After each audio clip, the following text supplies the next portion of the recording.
Hello and welcome to this video and to February's book review. Apologies for the weird lighting and the slightly different view of my bookcase and all of that kind of stuff. Lovely day, but it's given me some strange lighting, and I have some massive boxes just off camera here for a new bed frame for this room, which means I can't sit in the normal spot because they're in the way. But we still got some books and you can still see some stuff going on. So yeah, February was a good reading month, read 5 books again, managed to stick with my little challenge that I've set myself. So if you saw January's video, you'll know that I want to read my book club pick, a TBR veteran, a gift, continuous series, and then probably something off my Kindle, and I did that this month. So without further ado, let's jump into it and start with book 1, which was my book club pick for this month. So I read The Love of My Afterlife by Kirsty Greenwood, and I gave this book 3.5 stars. So this follows our main character, whose name I can't remember, should remember these things. It is the first book I read of the month, and actually I've forgotten some of the detail of it, despite having been to a book club and discussed it.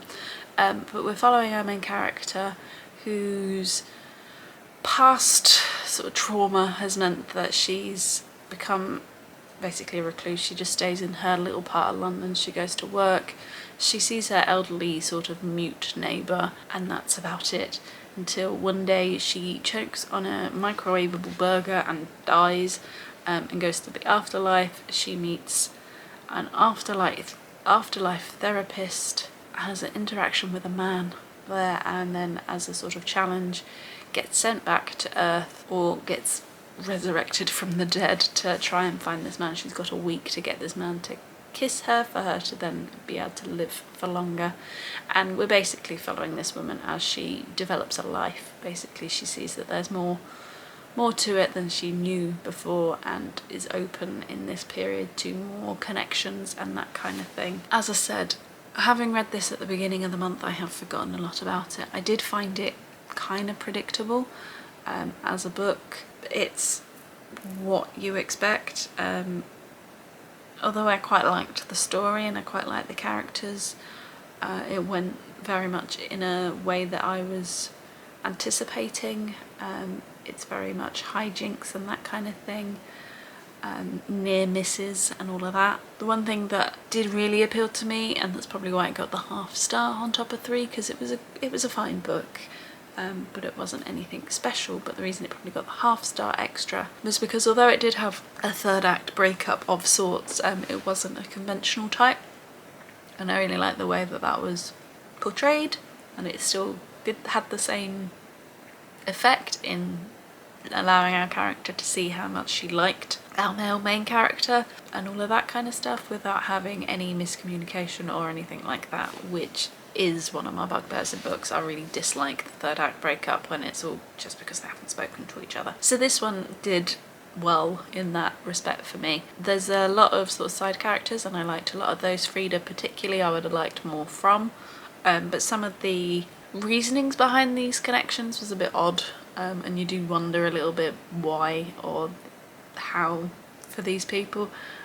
In like a real life situation you'd be a bit like, what the hell are you doing, mate? But to me, I thought the supporting characters were potentially more interesting than our main characters. However, one of the main issues I had with it is that the ending is so anticlimactic. Without giving any spoilers, obviously I said about the third act breakup not being conventional, but for the way that happens, and then how we get the ending without any sort of consequence of that, really don't understand how that can be a thing, and it's so anticlimactic that it just left the book feeling kind of flat. The people that I sat with in the book club all had a very similar feeling to me, that the book was fine. For a lot of them it isn't their typical genre. They don't read a lot of sort of contemporary romance, which I do, as you can see from my shelves. So they maybe gave it 4 stars, whereas I knocked it off a bit because it was a little bit predictable, as I said. Were some things to bump it up, but on the whole I personally think there are better examples, but it's a good book if you fancy it. It was pretty easy to read. So yeah, I wouldn't not recommend it, but I wouldn't a shout about it from the rooftops. So that was The Love of My Afterlife by Kirsty Greenwood, and my book club pick for this month. I then went on to Final Offer by Lauren Asher, and this was my continuing a series book for the month. Obviously this is the last, this is book 3 in the Dreamland Billions series, so I've ticked that one off now the list and have finished that series, which is good. This is an incredibly long second chance romance. In this we're following our third brother, Callahan, or Cal, who has to go back to essentially their grandfather's holiday home to sell it, but the person living in that house at the moment is his ex-girlfriend, so we have to work all of that out. This is a really weird one for me to try and review because I actually quite enjoyed it and I really like Cal. I think he's my favourite brother. Really liked Cal and Lana's romance, really rooted for them through it. I just don't think it needed to be this long, and for a lot of it I was feeling frustrated because I never felt like I was making much progress with the book, and although I don't know what they could have taken out, it just felt too long. So it's really hard to explain my thoughts on it. It does also follow a very similar structure to books 1 and 2, so you kind of know exactly where you're going to get to.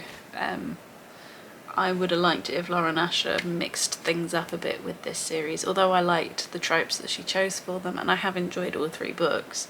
So I would probably say The Fine Print is my favourite, followed by this one, and then the middle one, which I can't remember the name of, Terms and Conditions, comes in at last. So I gave this one 4 stars, whereas Terms and Conditions, which I read in January, I gave 3.5. The reason I gave Terms and Conditions, I'm going to move you slightly because the sun's kind of moved, so I'm going to shift over a little bit, there we go. The reason I gave Terms and Conditions 3.5 stars was there was a few niggly things in it that really irritated me in the style, and they don't appear in this one as much, so that was better. Obviously I preferred that. Lana has a child in this. I won't go into the reasons why she does, but her name is Cammy, and I really liked Cammy in this, and then the relationship that Cal had with Cammy was also something I really enjoyed reading. But as I mentioned in the previous book, the third act breakup in this was very much due to the fact that Lana just wouldn't let him speak. She wouldn't let Cal explain anything, so all of the issues that they were having and the reason for this third act breakup and all of that kind of stuff, although they had a few of them, to be honest, would have been resolved if she just let the man finish what he wanted to say. So yeah, that irritated me. So as I said, I enjoyed this book. I gave it 4 stars. I'm kind of sad for the end of this series. I did enjoy being with the Dreamland Billionaires, and I would like to know what's going on with them. I particularly like the love interests more than the brothers. I don't know whether that's normal, but that's my opinion on it. But I just found it too long, and I felt like I was reading this for the whole month and that I wouldn't get anything else done and anything else read, even though in the grand scheme of things it probably didn't actually take me that long, but was just fed up with it. My back's hurting today. Was just kind of fed up with it, so tricky one. But yeah, that's the final, not even the Final Offer by Lauren Asher. And then I went on to my gift, which is a bit of a cheat because it's also continuing a series, but I read The Final Gambit by Jennifer Lynn Barnes. This is the 3rd, and I'm really not sure if final is the right word for it in the Inheritance game series, because I do have Brothers Hawthorne behind this stack here, which I will be reading in March. Spoiler for you. So I don't know whether I've finished the series and then I've just got that book or what, but anyway, Final Gambit is part of the Inheritance game series. Again, I read the 2nd one of these in January, so that was the Inheritance game, the Hawthorne Legacy. So I read that one in January, gave it 3.5 stars. I gave this one 4 stars. Very similar thing for this, in that the second one felt very formulaic of the first. This one was slightly less so, because we were trying to tie up lots of loose ends from the first 2 books. And also I got very frustrated with the love triangle in the second book, and there's less of that in this too. So those things help in improving its rating. I enjoy where this book went and how those threads all came together, but I'm not 100% sure I like the ending and some of Avery's decisions.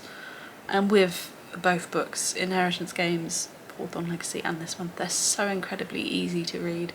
Whereas I felt like I was reading this for the whole month, this flew by. It's not overly long, it's what, 370 pages-ish, and I read it very quickly. And for all intents and purposes enjoyed it quite a lot, so I gave that one 4 stars as well. I don't have a huge amount more to say. As I said, it's part of the series, there's still all of the tricks and trials and puzzles and games and things, but it does tie up some of those loose ends as well. So that's the final Gambit by Jennifer Lynne Barnes, and my pick for a gift, even though it does also fit the series, but hey, my rules, my game, my rules and all of that. The 4th book I read was my old TBR vet, so the oldest book on my TBR, and that was The No-Show by Beth O'Leary, and I had that on my shelf since I think April 2023, so just short of 2 years. Whoops. So if you didn't know, Beth O'Leary wrote The Flat Share and The Switch. Both were 5-star reads for me. Love them, some of my favourite books. I also read The Road Trip, which I gave 4 stars. Didn't like it as much. Although I liked Beth O'Leary's writing in it, wasn't too keen on the story. And then we have this one, which I also gave 4 stars to. So the premise of this, as it says on the front, 3 women, 3 dates, 1 missing man.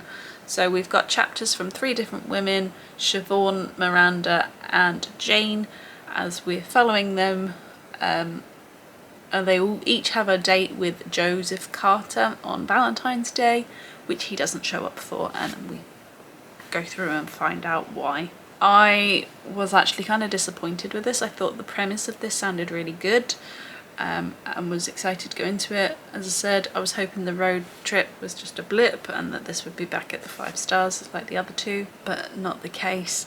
I expected this to be a bit like a John Tucker Must Die affair, and it really wasn't that. But anybody reading this book, I would say keep with it, because the ending really does save it.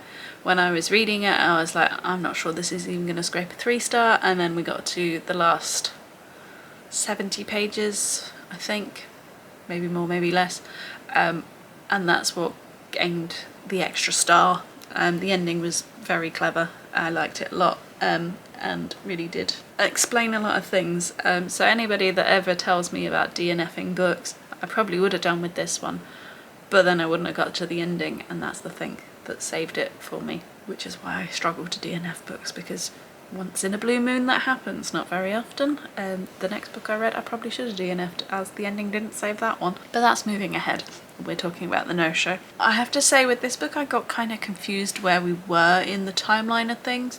We're obviously following 3 women, and I was never quite sure where we were. Like, at one point they then started talking about summer, and I was like, oh, months have passed. I thought it was like days, weeks. So got very confused with the timeline of this, which was part of the reason why I wasn't enjoying it for, well, I was enjoying it, but wasn't loving it for the first part of it. And the other thing that I struggled with was I didn't particularly connect with any of the women. Siobhan is like a go-getter. Miranda is supposed to be like a lad's lad. She's a tree surgeon, is surrounded by men, and is supposed to be, you know, no makeup, you know, that kind of stereotype. And Jane is supposed to be your sort of shy, bookish, recluse person, all with their own baggage as well.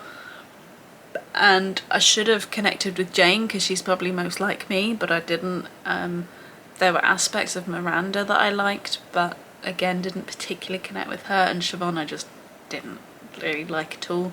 Got frustrated with her quite a bit, so that didn't help matters either, that I didn't feel massively connected to the characters in this either. But still really like the way that Beth O'Leary writes, and it did turn out to be quite a clever book, and quite clever in the way that it was written, and how the story came together. I'm going to repeat again, the ending saves this book, but I don't know whether I'm going to bother with the next one. Well, the next one's already out. It's called The Wake Up Call. I think that's going to be one that I wait until it's cheap on Kindle and then maybe I try it. I don't think I'm going to be getting her books physically unless I find them cheap in a charity shop or something like that. Because the last two have, although got 4 stars, just felt very disappointing because I like the flat share and the Switch so much. So yeah, if you have it, I would recommend reading it and reading it to the end because that's what makes it, but don't think of it like the first 2 books, which is a real shame because I thought when I read those 2 and both got 5-star that Beth O'Leary was going to be this automatic 5-star author for me and that was going to love all her books, and it's just not been the case, which is such a shame. But yeah, that's The No-Show by Beth O'Leary. And the last book that I read was A Wrinkle in Time by Madeline Engle. I think that's how you pronounce it. This is a kids' fantasy book published in 1962. One of those ones that I had on my Kindle that if again you saw in January. There's a group of books that I got from a colleague that I'm trying to read because my Kindle's starting to fade on me. And if I get a new one, those are the ones I'm not going to be able to get back. So I thought I'd read this one because it's pretty short, it's a kids' book, so I thought it'd be pretty quick to read. I managed to read it in about 3 days, but I wouldn't say that's because of the writing style, that's more because I just wanted to get it done. I got rather confused with this book. It didn't make a huge amount of sense to me. It is part of a series, I think there's 5 books in it. So maybe if you carried on it would make more sense, but I have no intention of doing that. I didn't like this one. If I was a DNFer, this would have been a DNF. I gave this book 2.5 stars in the end, I think, because there were a few redeeming factors, like some of the characters, such as Charles Wallace, were quite fun, so I allowed that to have a bigger score, but there are other people like Calvin, like why was he there? What was the point in him? And my copy also had a ton of typing errors, like spelling mistakes and stuff, and I don't think that's what it's supposed to have, and I don't know why my copy would have so many spelling mistakes. So yeah, that also frustrated me because it's like obviously that's supposed to say 4 but it says something completely different, like bore or whatever. And the ending again was pretty abrupt, and they're on this big adventure and then suddenly they're not, kind of thing. So yeah, I won't be continuing with the series. I read some reviews on Storygraph, which is where I review all my books, that people were frustrated by the Christian messaging in it. I'm gonna have to move again because of the sun. You might see the boxes now. Because of the Christian messaging in it. That didn't actually bother me, but I can see why it would frustrate some people, so if that's the case for you, I wouldn't bother with this. To be honest, I wouldn't bother with this anyway, but it is supposed to be one of those children's classics, I think. I only heard of it because of the Disney film, which I haven't seen. I thought I'd read the book first, but now I've read the book, I don't really fancy watching the film, so had a counter effect on me for that one. So yeah, that is the last book that I read in February. It's a shame, it was a disappointment, but we move on. March, I've already sort of earmarked my books for, should be a lot of fun. The book club pick that I have this month is The Dead Romantics, which I've already read, so I'm actually going to swap it out for The 7-Year Slip. So that's coming for you, and yeah.